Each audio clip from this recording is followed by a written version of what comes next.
حبايبي الغاليين، يا رب دايما موجودين وقدام شاشة الصحة والجمال قاعدين ومستنيين برنامج شبابنا مستقبلنا، واحنا بوجودكم اكيد مبسوطين. برحب بيكم في حلقة جديدة من برنامجكم شبابنا مستقبلنا. مسكت ايدك روحي طاب منها الوجع، لمست روحك قلبي سلم وانخدع، طلبت منك ألمس الأشواق في عينك ضلتيني، طلبت منك تبقي موجودة في حياتي ملتيني، أنا كنت شخص جميل هنا قبلك، دلوقت واحد ضل مني ومش لاقيني. برحب بالشاعر المبدع الشاعر الصادق عيد عبد الرحمن. اهلا وسهلا اهلا بيكي. بحضرتك، نورتني. انت يعني احنا اللي سعداء جدا بان احنا معاكي النهارده، وسعداء جدا في ان احنا قناه الصحه والجمال، ويعني بنشكرك على الاستضافه الجميله دي. اهلا بحضرتك، نورت الاستوديو. وحضرتك طبعا شرفتينا بدعوتك لينا. الله يبارك في حضرتك. تسلم. ده طبعا كان جزء من قصيدة بنت قلبي للشاعر الجميل الأستاذ الصادق عيد. وأكيد لو هتكلم وهقول الشعر رسالة توعية وتثقيف، الشعر رسالة لتصحيح الأخطاء، الشعر رسالة لإرساء القيم الاجتماعية الصحيحة، فلازم يكون موجود معايا الشاعر إبراهيم شعير. اهلا بحضرتك ونورتني، ومبسوطه بوجودكم طبعا معايا في الاستوديو النهارده. والله ده شرف لينا، واحنا كمان مبسوطين ضعف اضعاف الانبساط الله اللي يسعد حضرتك فيه. قلبك يا احنا رب. تحت، احنا والله سعداء جدا بدعوه يسعد قلبك، حضرتك. نورتوني. استاذ صادق، مبدئيا كده يعني هنعرف بقى المشاهدين على حضرتك اكتر. انا الصادق عيد عبد الرحمن من قريه التمرزه، منشأة القاضي، مركز فاقوس، محافظة الشرقية. أنا يعتبر من عضو من أعضاء قصر ثقافة فاقوس اللي أنا بتشرف بالانتماء ليه والأدباء اللي فيه. والله أنا اللي بتشرف إن هو كان السبب إن أنا اتعرفت على حضرتك. الله يبارك لك. يعني. هم يعني كانوا سبب، وحضرتك يعني كان يعني من ضمن المكاسب الكبيرة جدا اللي جات لنا من قصر. أنا مدرس لغة عربية، مش موظف، لكني بشتغل كده دروس مثلا خاصة، حد قريبي كده، حد جارنا بتاع. وبدأت أكتب شعر عامية من كنت هقول لحضرتك بقى ليه سموا حضرتك شاعر العامية؟ أنا شاعر العامية لأن أنا حسيت إن شاعر العامية أقرب للناس، بيوصل لطبقة أكبر، أسهل في الفهم، وأنا كان بالنسبة لي كمان أسهل في إن أنا أنتج شعر العامية.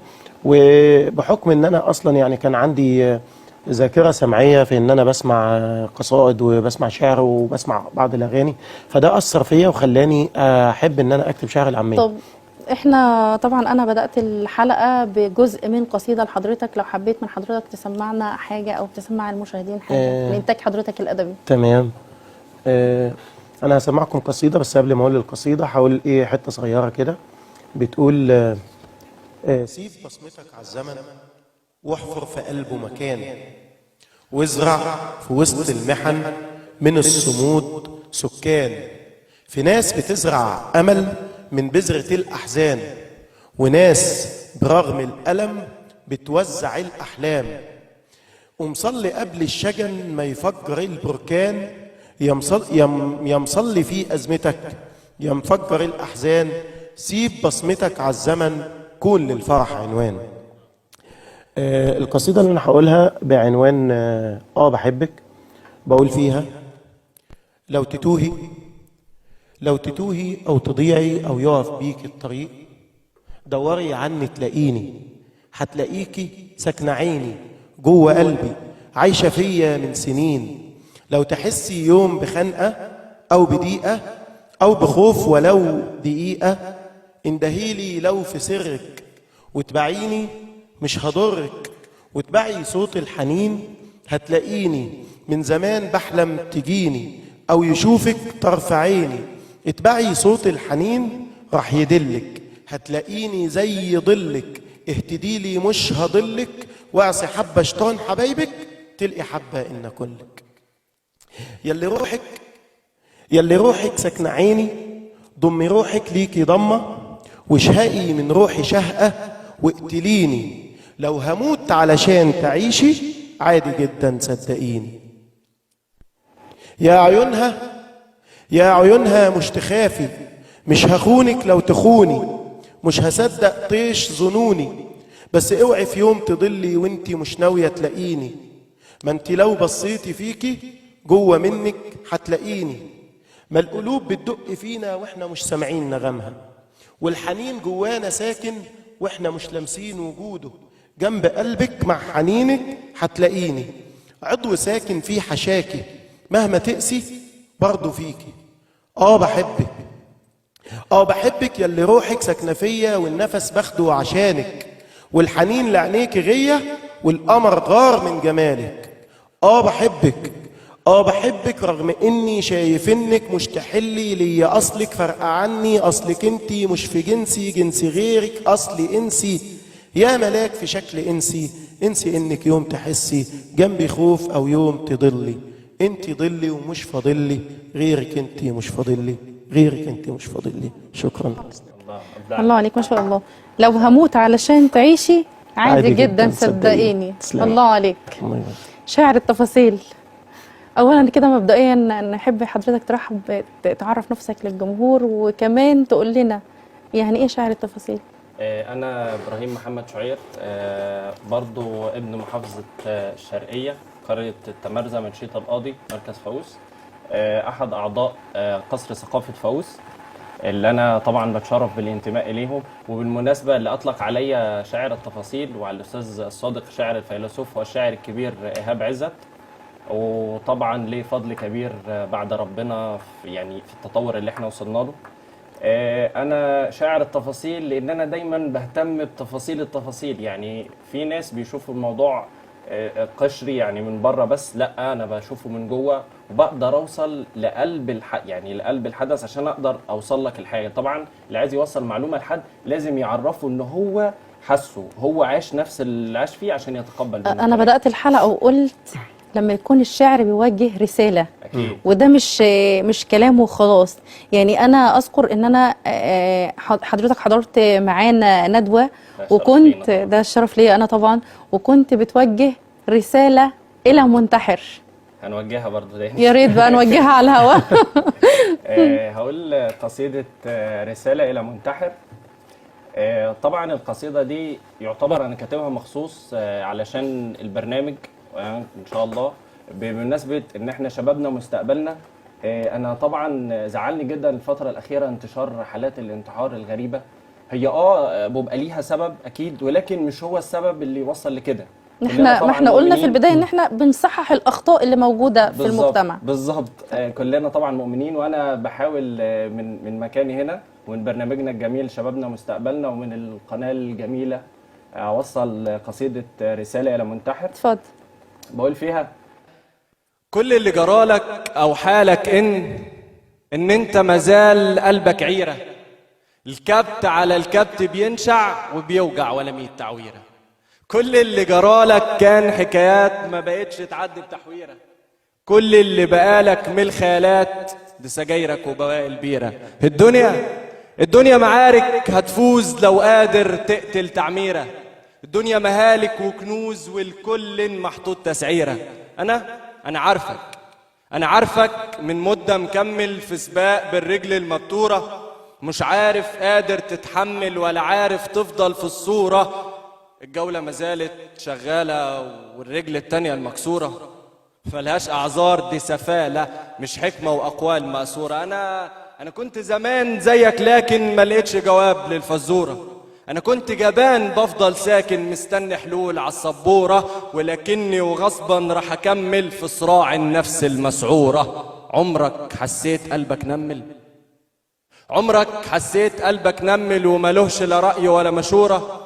عمرك حسيت انك مشتاق وبدخلك من الحب نافوره؟ عمرك حسيت انك مستاء وملكش من الدنيا دي جيره؟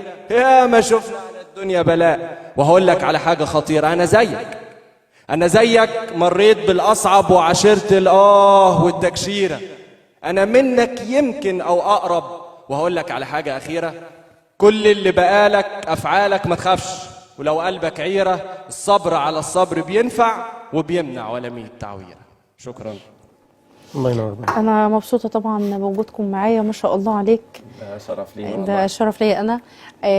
يعني انا لو قلت سريعا كده، تحب توجه رساله شكر لمين وقف جنبك ووصلك للي انت فيه دلوقتي؟ احب اوجه رساله شكر لاهلي طبعا. هم يعني ليهم الفضل عليا في كل حاجه كويسه، بكل ظروفهم، بكل حاجه عندهم. احب اوجه رساله شكر لخالي الاستاذ صادق، مدرسي ومدرس أكيد. ابراهيم، وهو اللي علمنا اللغه العربيه، وهو اللي يعني كنت انا قدوتي، وانا دخلت لغه عربيه مخصوص يعني بما اني اعتبرته قدوه ليا، وحبيت اكمل نفس مشواره. واشكر الاستاذ ايهاب عزت، واشكر الاستاذ رمضان فؤاد السيد وفا، رئيس نادي ادب قصر ثقافه فاقوس، والاستاذ محمود محمد علي، وكميه كبيره من الناس بصراحه كانت لها فضل عليا، مش هقدر احصرهم كلهم، تمام. فمنعا يعني لذكر الاسماء ليهم ناس عشان وقت فضل الحلقه كتير. كمان. تمام. طب احنا كده سريعا برضو، لو حبيت توجه رساله شكر لحد برضو سريعا. انا طبعا نفس الكلام اللي هو قاله بالظبط، بس هضيف عليه اهلي طبعا اللي وقفوا جنبي، وكل من هو ساهم وساعد ان انا اوصل للمكان ده. والله انا من مكاني هنا بقى بحب اوجه رساله شكر للاستاذ محمود محمد الاستاذ محمود احمد علي، أيوة. الروائي والاديب والقص الكبير، اللي كان سبب ان انا اتعرفت وإحنا معاكي برضو. باصدقائي اللي موجودين معايا النهارده في الحلقه. شرفتونا ونورتونا، وانتظرونا، ما حدش يروح بعيد عن الشاشه، هنطلع فاصل وهنرجع لكم تاني.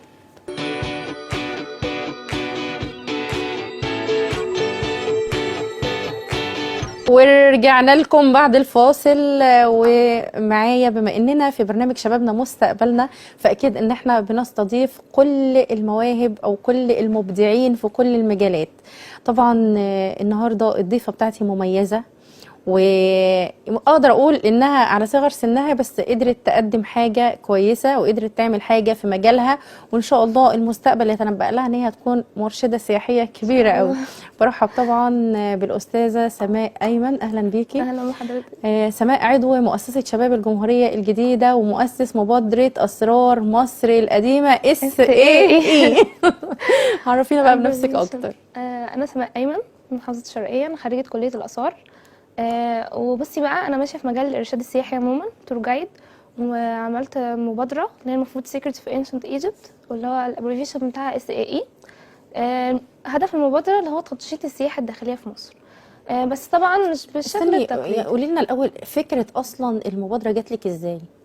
اقول لك بقى، انا اصلا عاشقه للحضارات القديمه عموما، بالذات الحضاره المصريه لانها مليانه غموض.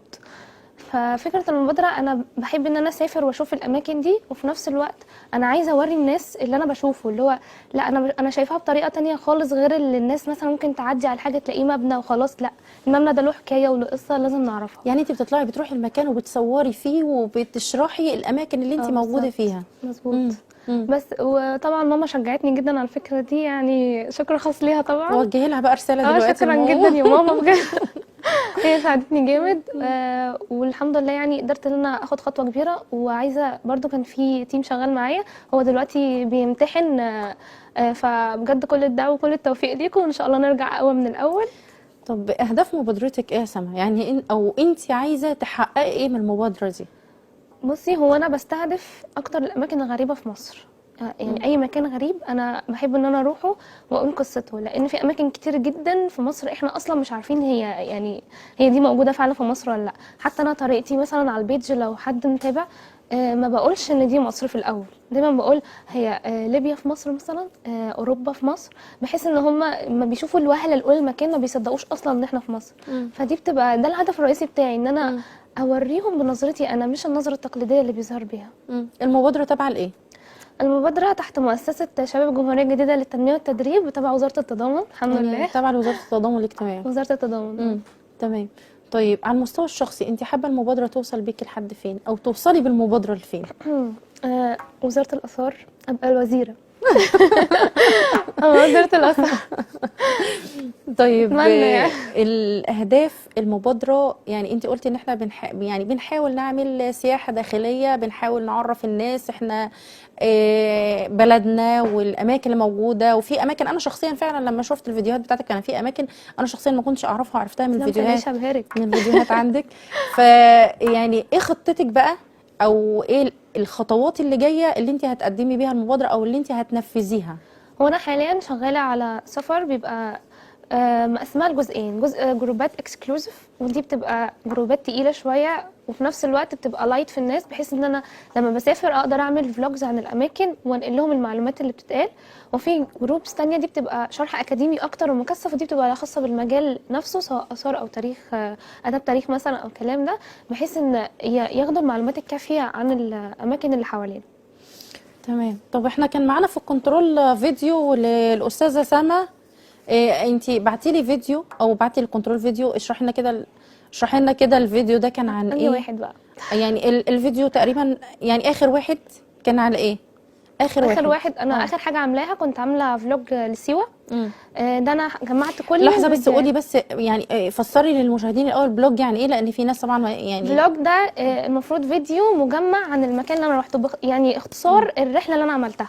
ده بيبقى فلوج مجمع كده. فهي انا طلعت سيوه، كان رحله برضو اكسكلوزيف، وجمعت بقى كل الاكتيفيتيز وكل الاماكن اللي انا رحتها في الفلوج ده بطريقه بقى لطيفه، يعني في شرح بقى للاماكن. اكيد. انا بقى عامله لكل مكان فيديو لوحده، وده ان شاء الله بينزل بقى، يعني لو تابعتوا على الفيديو ان شاء الله هتلاقوا بقى كل اسبوع مثلا ممكن فيديوهين ينزلوا. تابعوا سما ان شاء الله على الانستجرام، لان هي سما اغلب المتابعين الفولورز بتاعك على الانستجرام، صح؟